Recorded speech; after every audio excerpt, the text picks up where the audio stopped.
सबसे पहले तो मैं अपना इंट्रोड्यूस करना चाहता हूँ। ख्वाजा आसिफ साहब बहुत अच्छी तरह जानते हैं, अल्लाह के फजल व करम से और नबी आखिर ज़मां की रहमत से और अपने हल्के के अवाम की अक्सरियत से अल्लाह ताला ने सही फॉर्म 45 जनवरी से मुझे इस हाउस में भेजा है और इसके गवाह ख्वाजा साहब खुद होंगे, पूरी नून लीग होगी। मैं अल्लाह के फजल करम से मुझे फ़ख्र है कि मैंने पाकिस्तान की बेहतरीन अदारे में 32 साल सर्विस की और ये भी फ़ख्र है कि मैंने दुनिया की टॉप मोस्ट इंटेलिजेंस में 7.5 साल मुल्क की खिदमत की। और मैं यहाँ शर्म व हया के बाद ये कहूँगा, ख्वाजा साहब या कोई बंदा उठ के कह दे इतने सेंसिटिव अदारों, इतने इंपॉर्टेंट अदारों पे होते हुए जहाँ करोड़ों पे पीछे बात से कि एक पैसे की करप्शन नहीं की। और मुझे फ़ख्र है और मेरा महकमा भी इस चीज़ को मानता है, लेकिन आज मुझे गिला है, मुझे शर्म आ रही है कि अल्लामा इकबाल के शहर में शर्म व हया का फुकदान है। जो रियाना डार के साथ हुआ, जो उसकी फैमिली के साथ हुआ, वो तारीख का एक स्याह बाब बन चुका है। मैं दोबारा रिपीट करता हूं, वो शर्म व हया के साथ सियालकोटी तारीख का स्याह बाब बन चुका हुआ है। उसके बाद हमारे घरों में ख्वाजा सा उठकर कह दे अजीम नूरी जैसा शीफो नफ्स सोमो सलात का पाबंद, उसके घर रात के 2-3 बजे पुलिस दाखिल होती है, बच्चियों को बाहर निकाला जाता है और आज तक शर्म व हया के वो एक दफा मजम्मती लफ्ज नहीं कहे।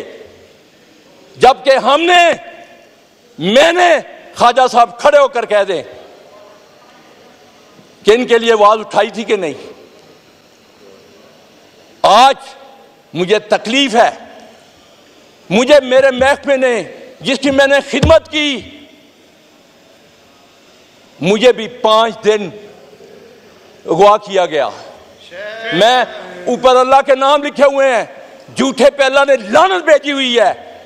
मैं जो बात कहूंगा एक सही बात करूंगा। एक दफा जब हम बरसर इक़्तिदार थे, यही ख्वाजा आसिफ रिश्तेदारी पुराने तलकात का पहाड़ जोड़ते थे और मुझे सबसे बड़ी तकलीफ यह है कि जिस थाली में खाते हैं उसी में सुराख करते हैं।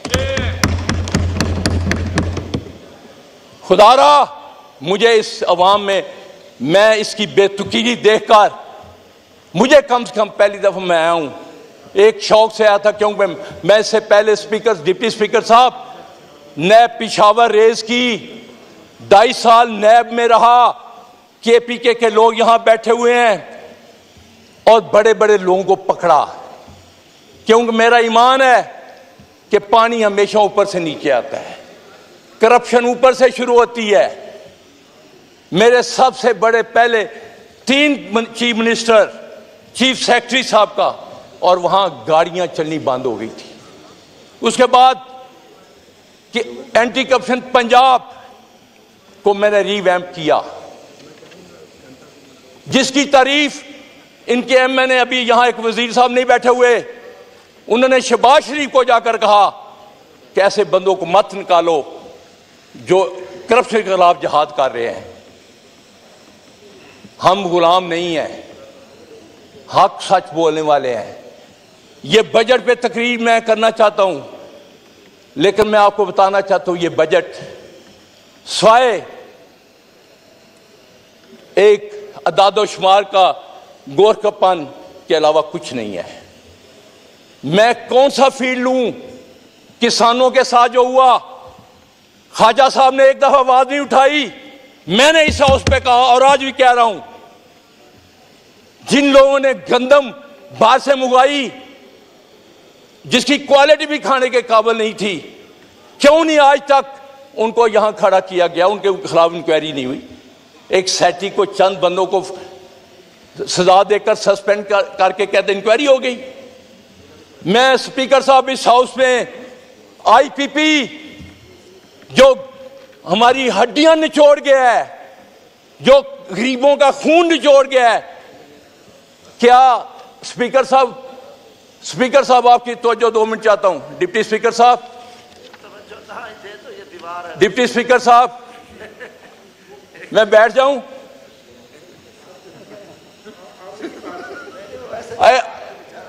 स्पीकर साहब, आईपीपी कौन सा मुल्क है? उनको लाएं चेहरों के यहां वजीर जो एनर्जी है वो आकर बताए कि उसमें कौन कौन से हिस्सेदार हैं। 125 पैसे के पैसे आप दे रहे हैं ख्वाजा साहब, जबकि प्रोड्यूस 48 कर रहे हैं।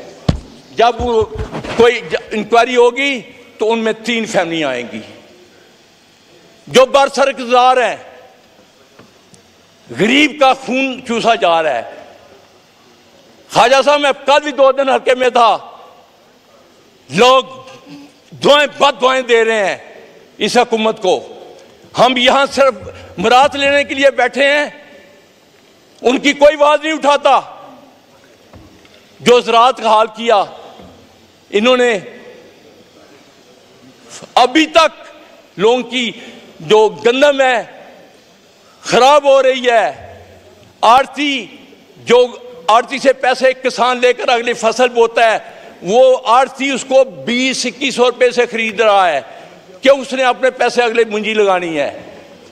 ये इशू जो बात करने वाली है, ना कि यहां लड़ाई झगड़े और ताने देते हैं। मैं उन चीजों में नहीं जाना चाहता, मेरे पास भी बहुत कुछ है, लेकिन मैं उन लोगों में नहीं हूं कि जिस प्लेट में वो खाएं उसमें छींक करें, उसमें सुराख करें। खुदारा इस मुल्क के लिए कुछ कीजिए। मुझे शर्म आई, कल मैं अपने प्राइम मिनिस्टर साहब का इंटरव्यू देख रहा था जो चाइनीज जर्नलिस्ट को दिया था। खुदा की कसम, मैं एक जिम्मेदार का बेटा का मेरा शर्म से झुक गया है कि हमारी मदद करो, पाकिस्तान तबाह हो रहा है। ये इंटरव्यू था, आप सुन लें। क्या वजीर को एक गैरत भी होती है? आप जब तक इस मुल्क को अपने पांव पे खड़े नहीं करेंगे, करप्शन का खात्मा नहीं करेंगे, दुबई किसका है? उस दिन मैं ड्रामा एक देख रहा था, इफ्तिखार ठाकुर है, कितनी खूबसूरत बात की, कहना ये दुबई अपना हो गया, साड़ा दुबई साड़ा है। वो चाक लेके गया, यह भी पाकिस्तानी का घर है, यह भी पाकिस्तान के घर है, यह भी पाकिस्तान के घर है। वो हमें शर्म ही आई नहीं आती? पैसा लूट कर बाहर ले जाए और कहेंगे जी मुल्क, और दूसरे आपको कर्जा देंगे। क्या आपने मेरी मां को, पाकिस्तान मेरी मां है, मादरे वतन है, इसको भिखारी बना दिया है? क्या आप में से कोई मुअज़्ज़ज़ आदमी बाहर खड़ा होकर चौक पे भीख मांगना चाहेगा? इन्होंने हमारे साथ क्या किया है? वो तो 4 साल के लिए आया था, इमरान खान तो 4 से आया था। कोरोना में माइशत कहां गई? दुनिया आज भी, मैं आज को यहां लिख कर देता हूं, अगर पाकिस्तान को आगे ले जाना तो इसको बाहर का अवाम की आवाज को मत कुचलो।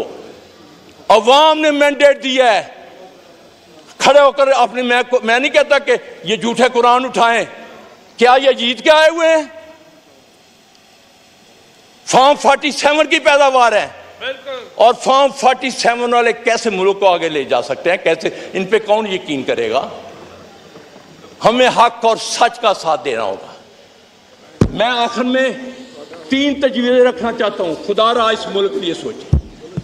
हमारा आज नौजवान तबका क्यों बाहर भाग रहा है? मेरे हल्के के 3 जवान यहां ईरान जाते हैं, वहां अगवा होते हैं,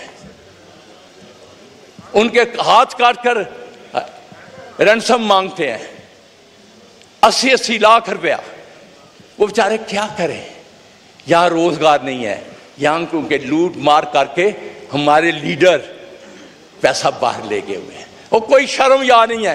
पाकिस्तान आज भी, मैं यहां इस हाउस में कह रहा हूं, ये लाएं हुक्मरान पैसा बाहर से लाएं, एक कर्जा उतर जाएगा।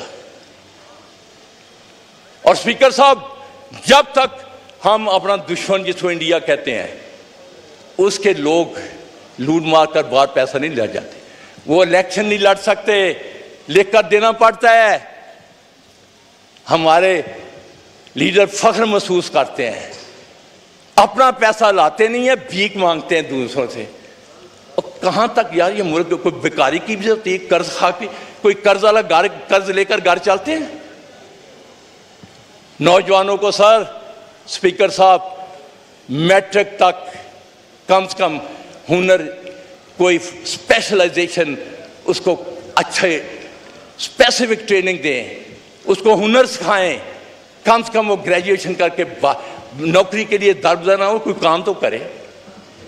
हमें स्किल वाले लोग चाहिए। ज़राअत, मैं बचपन से सुन रहा हूं कि ज़री मुल्क है, जहां अल्लाह ने सारे सीजन रखे हुए हैं, बेहतरीन सीरियल है, होता है उस मुल्क में कैद आ सकता है, उस मुल्क में गंदम की छाट, और हमने क्या शर किया, और अभी भी शर्म याद नहीं है। जो 5 अरब रखा है वो पता किसके लिए रखा है? सुन ले, एक गुजारिश है, 1 मिनट, 10 मिनट तय हुआ था, खत्म कर, आपका 11 मिनट से ऊपर हो गया है। वाइंड अप करें। इस मुल्क को तरक्की करनी है तो नौजवान को हुनर सिखाना होगा। आईटी में मैं बजट पढ़ रहा था, एक ऐसी राह जाते 25 अरब रखती है। ये आईटी का दौर है, हमें आईटी को तरक्की देनी होगी, उस पे लोगों को लाना होगा। और ज़राअत, जब तक आप ज़राअत को तरक्की नहीं देंगे, सही मानों में किसान को मुआवजा नहीं दे, मुल्क तरक्की नहीं कर। आखिर में एक शेर के साथ आपसे जाऊं, खुशियों का एक नगर आबाद होना चाहिए, खुशियों का एक नगर आबाद होना चाहिए, इस निज़ामे ज़र को अब बर्बाद होना चाहिए। गुमान तुमको के रास्ता खो रहे हैं, यकीन मुझे हम मंजिल खो रहे हैं। काट रहा है कि यकीन मुझको के रास्ता खो रहे हैं, काट रहा है, यकीन मुझको के मंजिल खो रहे हैं।